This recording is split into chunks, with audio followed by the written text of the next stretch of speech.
नमस्कार मंडळी. तर आज आपण ओल्या काजूची भाजी बनवणार आहोत, जी कोकणामध्ये खूप फेमस आहे.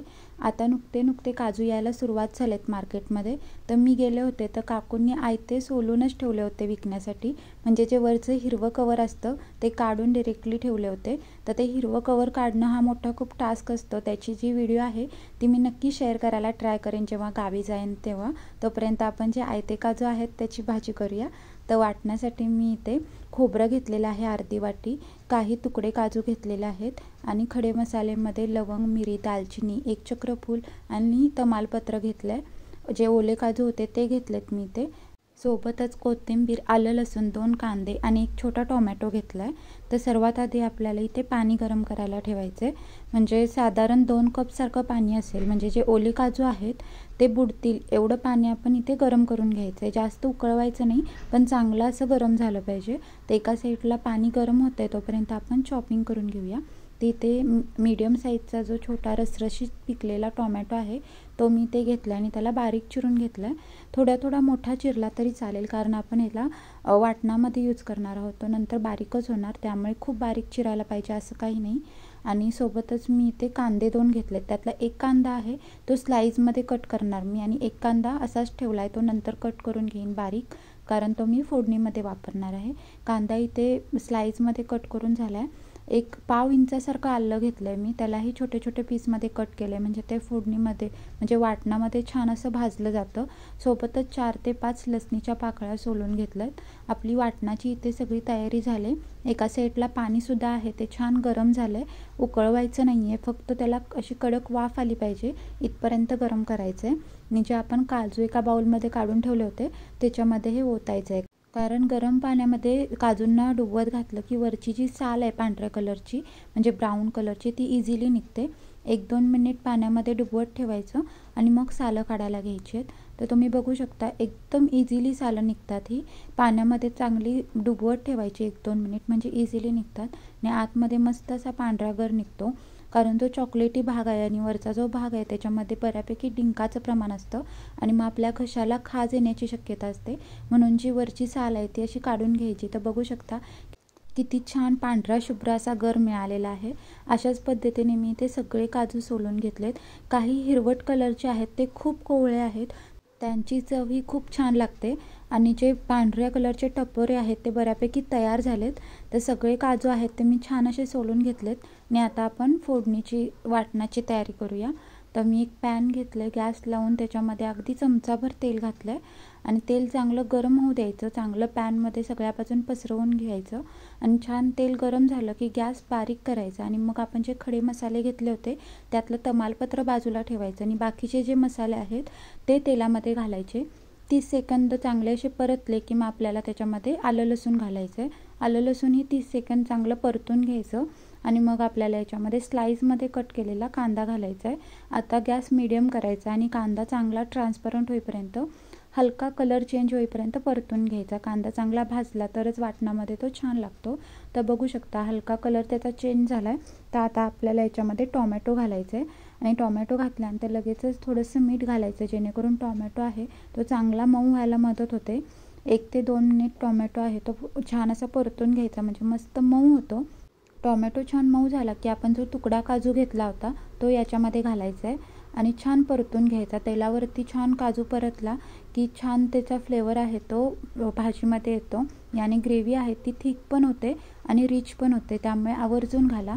छान असा काजू परतून घेतल्यानंतर गॅस बारीक करायचा आणि मग आपण अर्धी वाटीचे खोबरं इथं घेतलं होतं ते वाटणामध्ये घालायचं आणि छान असं परतून घ्यायचं. इथे तुम्ही ओलं किंवा सुकं कोणतेही खोबरं घेऊ शकता, पण बारीक गॅसवरती त्याला व्यवस्थित असं खमंग भाजून घ्यायचं, म्हणजे खोबऱ्याचा पूर्ण कच्चेपणा निघून गेला पाहिजे, म्हणजे ग्रेव्हीमध्ये ते छान लागतं. बघू शकता मस्त असा कलर चेंज होईपर्यंत, ब्राऊन कलर येईपर्यंत मी हे खोबरं आहे ते पूर्ण साहित्यामध्ये छान भाजून घेतलं आहे. आणि आता गॅस बंद करायचा आणि कोणत्याही मिक्सरच्या भांड्यामध्ये याला काढून घ्यायचं आहे, पण लगेचच वाटायचं नाही. चांगली त्यातली वाफ जाऊ द्यायची, मग बारीक वाटून घ्यायचं. तर तुम्हाला हवं तर कोणत्याही प्लेटमध्ये पसरवून घातलात तरी चालेल, पण पॅनमध्ये असं सोडायचं नाही, नाहीतर ते खालून लागू शकतं. वाटणातली बऱ्यापैकी वाफ निघून गेली होती तर मी ते वाटून घेतलं आहे लागेल तसं पाणी घालून असं बारीक स्मूथली असं हे वाटण वाटून घ्यायचं. तर बघू शकता मस्त असं वाटण वाटून घेतलं आहे. त्याला मी बाजूला ठेवलं आहे. मी ज्या पॅनमध्ये आपण वाटण भाजलं होतं त्याच पॅनमध्ये आपल्याला पुन्हा 2 चमचे तेल घ्यायचं आहे आणि गॅस लावून आपल्याला हे तेल आहे ते चांगलं गरम करून घ्यायचं आहे. तुम्हाला आमटीवरती किती जास्त कट हवा आहे त्यानुसार तुम्ही तेलाचं प्रमाण कमी जास्त करू शकता. मी अगदी कमी तेलामध्ये इथे बनवते. तेल चांगलं तापलं की गॅस बारीक करून घ्यायचा. पाव चमच्यासारखं जिरं टाकायचं आणि जे तमालपत्र आपण बाजूला ठेवलं होतं ते फोडणीमध्ये घालायचं. चांगलं 30 सेकंद परतून घेतल्यानंतर आपल्याला इथे बारीक चिरलेला कांदा घालायचा आहे. एक मीडियम आकाराचा जो आपण मगाशी ठेवला होता तो. कांदा चांगला ट्रान्सपरंट होईपर्यंत परतून घ्यायचा आणि गॅस बारीक करून आपल्याला इथे सगळे पावडर मसाले घालायचे आहेत. पाव चमचा हळद, 2 चमचा लाल कश्मीरी तिखट, 1 चमचा गरम मसाला आणि 1 चमचा धने पावडर घातलेली आहे मी. आणि हे चांगलं 30 सेकंद आपल्याला व्यवस्थित परतून घ्यायचं आहे तेलामध्ये. म्हणजे कलरही छान येतो तेलाला आणि जे मसाले आहेत ते छान परतले जातात. त्यामुळे त्यांची चव आहे ती मस्त फोडणीमध्ये उतरते. छान असं परतून झाल्यानंतर आपण जे वाटून घेतलेलं वाटण होतं ते घालायचं आहे. गॅस इथे बारीकच ठेवायचा आणि छान वाटण आहे ते फोडणीमध्ये मिक्स करून घ्यायचं. वाटण मी ज्या वाटीमध्ये ठेवलं होतं त्याच्यामध्ये जरासं पाणी घालून हे सगळं वाटण आहे ते फोडणीमध्ये मी घातलं आहे आणि आता ह्याला छान असं मिक्स करून घ्यायचं. एकसारखं ते मिक्स झालं की आपल्याला याच्यामध्ये चवीनुसार मीठ घालायचं आहे. तुमच्या चवीनुसार मिठाचं प्रमाण तुम्ही कमी जास्त करू शकता. मीठ घातल्यानंतर पुन्हा एकदा सगळं व्यवस्थित मिक्स करायचं आणि वाटण आहे ते छान शिजवून घ्यायचं. म्हणजे त्याच्यातून तेल रिलीज झालं पाहिजे आणि असे भरपूर असे बुडबुडे आले पाहिजे तिथपर्यंत त्याला छान शिजवून घ्यायचं. तर बघू शकता मस्त असे बुडबुडे आलेले आहेत आपल्या वाटणाला. ते मस्त असं शिजलं गेलं आहे. तर आता आपल्याला याच्यामध्ये काजू घालायचे आहेत. काजू खूप वेळ लागत नाहीत शिजण्यासाठी कारण हे खूप कोवळे असतात. छान असे वाटणामध्ये परतून घ्यायचे आणि अर्धा ग्लाससारखं गरम पाणी आपल्याला याच्यामध्ये घालायचं आहे म्हणजे काजू शिजण्या इतपत. आणि पाणी घालताना आवर्जून गरम पाणीच घालायचं. जर गार पाणी घातलं तर कुकिंग प्रोसेस एकदम थांबते आणि ग्रेव्हीची चव आहे ती पूर्णपणे बिघडते. तर असं होऊ नये म्हणून गरम पाणी घालायचं. छान असं मिक्स करायचं आणि झाकण ठेवून आपल्याला याला 3 ते 4 मिनिट शिजवून घ्यायचं आहे. कोवळे काजू असल्यामुळे यांना खूप वेळ लागत नाही शिजायला. 2 ते 3 मिनिटात मस्त शिजले जातात. झाकण ठेवायचं आणि मध्ये आपल्याला झाकण उघडून 1 ते 2 वेळा याला मिक्स करून घ्यायचं आहे. म्हणजे वाटण आहे ते खाली लागत नाही आणि एकसारखे काजू शिजले जातात. काजू मस्त शिजले गेले की आपण याच्यामध्ये आपल्याला जशी ग्रेव्ही थिक किंवा थिन हवी आहे त्यानुसार तुम्ही याच्यात गरम पाणी वाढवू शकता. तर बघू शकता इथे छान अशी शिजवून झालेली आहे. वरती हलका हलका तेलाचं प्रमाण आलेलं आहे. मी तेल सुरुवातीला कमी वापरलं होतं त्यामुळे खूप जास्त तेलाचा तवंग आला नाही. तुम्हाला जर जास्त तवंग आवडतो तर तेलाचं प्रमाण फोडणीमध्ये थोडं वाढवलात तरी चालेल. आपली इथे भाजी शिजून तयार झालेली आहे. वरून मी बारीक चिरलेली हिरवी कोथिंबीर घालून गार्निश केलं आहे.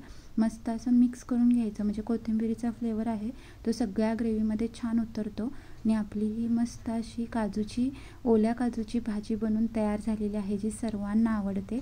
तुम्हाला आजची रेसिपी आवडली असेल तर नक्की रेसिपीला लाईक करा. चॅनलला सबस्क्राईब करा. बेल आयकॉन दाबा म्हणजे अशाच नवनवीन रेसिपीज तुमच्यापर्यंत पोहोचतील. आणि पुन्हा भेटू. Bye bye.